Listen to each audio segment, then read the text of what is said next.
மக்களை சற்று முன் கிடைக்கப்பெற்ற மிக மிக முக்கியமான செய்தி ஒன்று வெளியாகி உள்ளது. ஸ்டாலின் மற்றும் உதயநிதியின் மாஃபியா கும்பல்களை கைப்பற்றும் திமுகவிற்கு எதிராக தாவேகா போட்ட அதிரடியான உத்தரவு. முதல்வர் விஜய் அவர்கள் போட்ட 4 முக்கியமான கையெழுத்துக்கள். நண்பர்களே, இந்த வீடியோவிற்கு ஒரே ஒரு லைக் மற்றும் சப்ஸ்கிரைப் பண்ணிருங்க.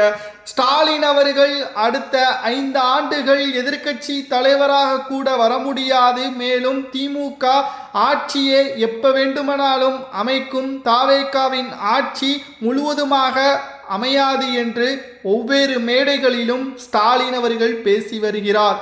ஆனால் நீங்கள் எப்பொழுதும் போல பேசிக்கொண்டே இருங்கள்.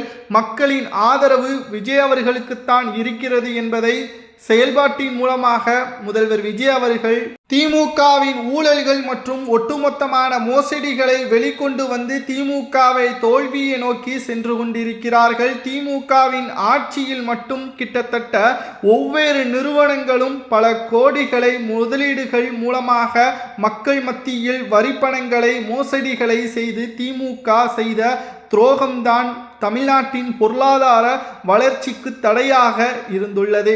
மேலும் கனிம வளங்களை தமிழ்நாட்டில் இருந்து கர்நாடகா, கேரளா, ஆந்திரா போன்ற வெளி மாநிலங்களுக்கு ஏற்றுமதி செய்வது, போலியான பில்களை தயாரிப்பது, அரசு உத்தரவு என்று கூறி போலியான பில்களை திமுகவின் ஆட்சியில் தயாரித்து மிகப்பெரிய ஒரு மாஃபியா கும்பல்களை தற்பொழுது முதல்வர் விஜய் அவர்கள் தலைமையிலான அமைச்சரவை கண்டுபிடித்துள்ளது.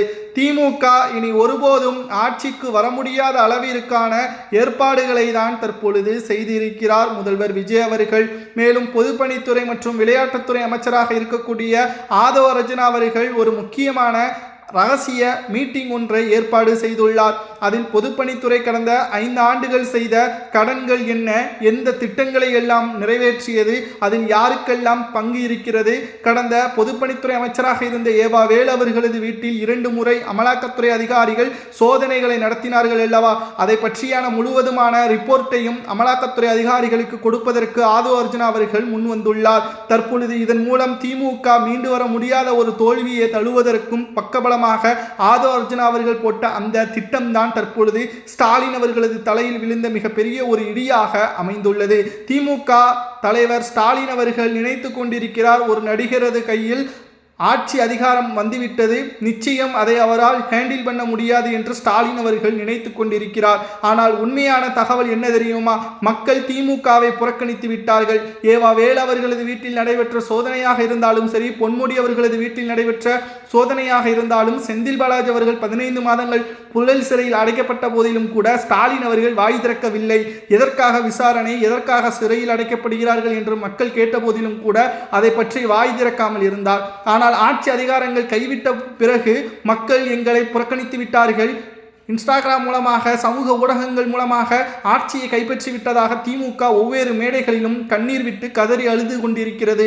ஆனால் நீங்கள் என்னதான் கதறினாலும் அடுத்த 5 ஆண்டுகள் திமுக ஆட்சியே இருக்காது. தமிழ்நாட்டில் அடுத்த 25 ஆண்டுகள் விஜய் அவர்களது ஆட்சி அமைப்பதற்கு அடித்தளத்தை போட்டு வருகிறார்கள். திமுகவிற்கு எதிராக தற்பொழுது அமைச்சரவையில் இடம்பெற்றுக் கொண்டிருந்த சேகர் பாபுவிற்கு எதிராக தற்பொழுது இந்து அறநிலைத்துறை அமைச்சர் ரமேஷ் அவர்களும் ஒவ்வொரு முக்கியமான முடிவுகளையும் திமுகவின் ஆட்சியில் கொண்டு வந்த திட்டங்கள் ஊழல்கள் நிறைந்திருந்ததாகவும், கிட்டத்தட்ட ஒவ்வொரு பொருட்களின் மீதும் மோசடிகள், கோவில்களில் பணங்கள், உண்டியல்கள், கடைகளுக்கு வாடகை நேரடியாக அரசு கஜனாவிற்கு செல்லாமல் சேகர்பாபு அவர்களது கைக்கூலியாக இருக்கக்கூடியவர்களுக்கு சென்றதாகவும், இதனால் பல கோடிகள் வருடத்திற்கு நஷ்டமானதாகவும் இந்த அறநிலைத்துறை அமைச்சர் ரமேஷ் அவர்கள் தெரியப்படுத்தியுள்ளார். இதேபோல் பல துறைகளிலும் மோசடிகள், முறைகேடுகள் நடந்திருப்பதையும் நம்மால் பார்க்க முடிகிறது. கனவிலும் கூட இனி ஸ்டாலின் அவர்கள் முதல்வராக வர முடியாது, மக்கள் திமுகவை முழுவதுமாக புறக்கணித்து விட்டார்கள், ஏன் 5 ஆண்டுகள் வரை காத்திருக்க வேண்டும், நடைபெறக்கூடிய உள்ளாட்சி தேர்தல், 5 தேர்தல்களுக்கான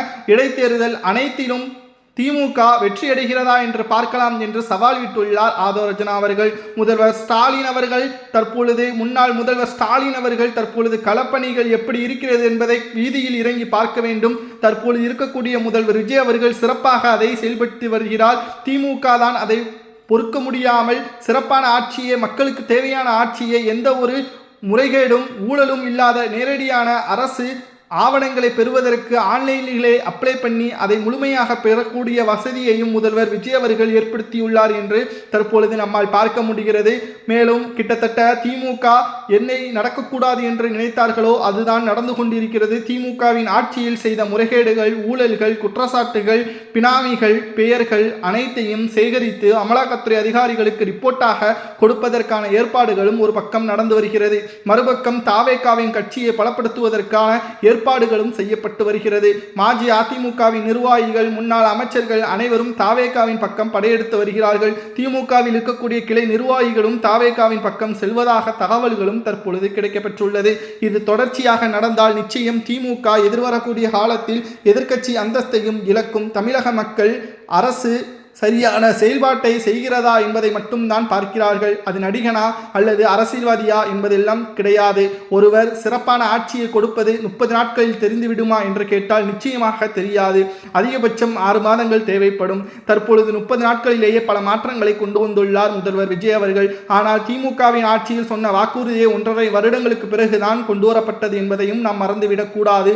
பொதுப்பணித்துறை, மின்சாரத்துறை, மதுவிலக்குத்துறை போன்றவைகள் மிக முக்கியமான பணம் வரக்கூடிய ஆதாயம் தரக்கூடிய துறைகள். அதில் எல்லாம் திமுகவின் நிர்வாகிகள் உள்ளே புகுந்து கஜானாவிற்கு செல்லாமல், அரசு கஜானாவிற்கு செல்லாமல் அவர்களது வங்கிக் கணக்கிற்கு செல்லக்கூடிய வகையில்தான் மோசடிகளை திமுகவின் ஆட்சியின் பொழுது செய்திருப்பதாக குற்றச்சாட்டுகளும், இதற்காகவே தனி மாஃபியாக்களை நடத்தியதாகவும் அவைகள் எல்லாரும் ஆவணங்களுடன் தற்பொழுது அமலாக்கத்துறை அதிகாரிகளுக்கு ரிப்போர்ட்டாக செல்லப்போவதாக தகவல்களும் வெளியாகியுள்ளது. இது நடந்தால் திமுகவின் மோசடியான கும்பல்களது தலைவர்கள் மற்றும் பினாமிகளது பெயர்கள் ஒவ்வொருவரும் தற்பொழுது ஆதாரத்துடன் சிறையில் அடைக்கப்படக்கூடிய ஒரு சூழலும் உருவாகும். இது நடந்துவிட்டால் நிச்சயம் திமுக மீண்டு வர முடியாத ஒரு சிக்கலை ஏற்படுத்தக்கூடிய வகையில் முதல்வர் விஜய் அவர்கள் உத்தரவின் பெயரில் அடுத்தடுத்த மாற்றங்கள் திமுக எதிர்க்கட்சி அந்தஸ்தை கூட எதிர்வரக்கூடிய தேர்தல்களிலும் அமையும். வருகின்ற இடைத்தேர்தல் 5 தொகுதிகளுக்கான இடைத்தேர்தலில் 4 தொகுதிகள் நிச்சயமாக தாவேகாவே வெற்றியடையும் என்ற தகவல் நம்மால் பார்க்க முடிகிறது. வெளியான கருத்து கணிப்புகளும் அப்படித்தான் அமைந்துள்ளது. மேலும் திமுகவிற்கு எதிராக அதிமுக தான் இருந்துள்ளது. ஆனால் அதிமுக தாவேகா என்ற அரசியல் களம் மாறும். திமுக 3வது இடத்திற்கு எதிர்வரக்கூடிய அரசியல் காலத்தில் மாறும். கொளத்தூர் தொகுதியில் ஸ்டாலின் அவர்கள் தோல்வியடைந்தார் என்பது தாவேகாவிற்கு முன்கூட்டி நன்றாகவே தெரியும். அதேபோல்தான் சேப்பாக்கம் தொகுதியிலும் உதயநிதி தோல்வியடைந்திருக்க வேண்டும். ஆனால் சில வாக்குகளை பெற்று அவர் வெற்றியடைந்து விட்டார், சொற்ப வாக்குகள்.